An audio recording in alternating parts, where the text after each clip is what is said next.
मंच पर हमारे वरिष्ठगण, सामने बैठे सभी मानवाधिकार संस्था से जुड़े भाइयों तथा बहनों, पत्रकार मित्रों, अंतर्राष्ट्रीय मानवाधिकार दिवस के अवसर पर आप सबको बहुत बहुत बधाइयां, शुभकामनाएं देता हूं। आदरणीय गिरीश अवस्थी जी ने लंबे समय से जनता के हक और अधिकारों के लिए अपने संगठन के माध्यम से एक बड़ा प्लेटफॉर्म खड़ा करने का काम किया है। गिरीश अवस्थी जी और उनकी पूरी टीम लगातार जनता के बीच में रहकर भारतीय संविधान के अंतर्गत प्रदत्त अधिकारों को जागरूकता करके घर घर मानव समाज में जहां जहां विकृतियां आती हैं उनकी मदद करने के लिए हमेशा खड़े रहते हैं। मैं गिरीश जी को, उनकी पूरी टीम का बहुत बहुत अभिनंदन करता हूं।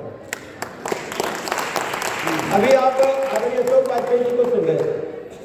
हम सब जानते हैं कि भारत के संविधान में बाबा साहब भीमराव अंबेडकर ने हम सबको कुछ अधिकार दिए हैं, तो कुछ कर्तव्य भी हमें करने होंगे। हर नागरिक का कर्तव्य है कि भारतवर्ष को शुचिता, पारदर्शिता और व्यवस्थित बनाने के लिए हम सबको अपने कर्तव्यों को भी निभाने की तरफ आगे बढ़ना चाहिए। अधिकार हमें तभी मिल पाएंगे जब अपने हम कर्तव्यों को निभाएंगे। हमारा कर्तव्य क्या है? एक बेहतर नागरिक हम कैसे बन सकते हैं? हमारा जो नागरिक जीवन है, हमारा सिविक सेंस क्या है? आप देखते होंगे, सामान्यतः एक छोटे से उदाहरण के रूप में कहना चाहते हैं। अगर हम अपने मोहल्ले में अपने घर का कूड़ा साफ करते हैं तो कूड़ेदान में डालने के बजाय घर के सामने ही फेंक देते हैं।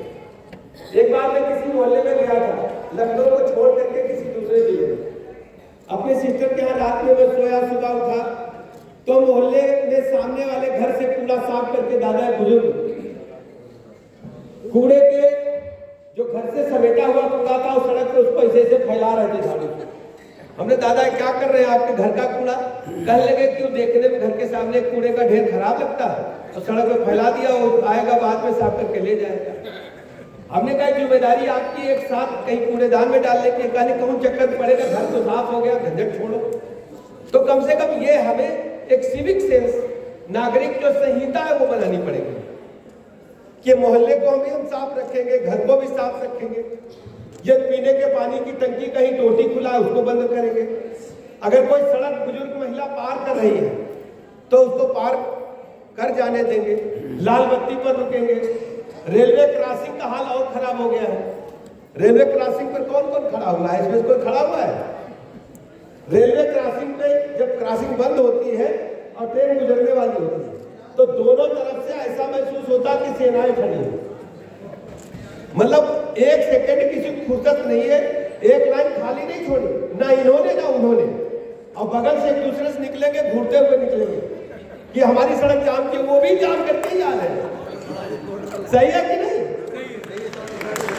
मतलब अपने भाई तो जाम किए ही है, अपनी तरफ की पूरी पटरी जाम कर ली और सामने वाले करे गलत। अपनी पटरी पर चलो भाई, ट्रेन गई, फाटक खुला तो सब लोग अपना अपना दाहिने से निकल गए। क्यों बताओ भैया? अब लेकिन करना ये है नहीं कि जल्दी सबका है, फुर्सत नहीं, एक तो सेकंड की फुर्सत है। कल जल्दी चलो, जैसे कहीं आगे मेडल मिलने वाला है, कहीं दौड़ थोड़ी हो रही है, शांति से काम करो। ऐसे ही जैसे बिजली खंभे की जल रही है, स्ट्रीट लाइट दिन में जले उसको बुझाना है। कोई पशु पक्षी घायल है उसकी मदद करनी है। अब जैसे मान लीजिए गौ माता घूम रही है तो उनको लोग सड़क पर न चढ़ने दें, उनको सुरक्षित स्थान पर पहुंचाएं।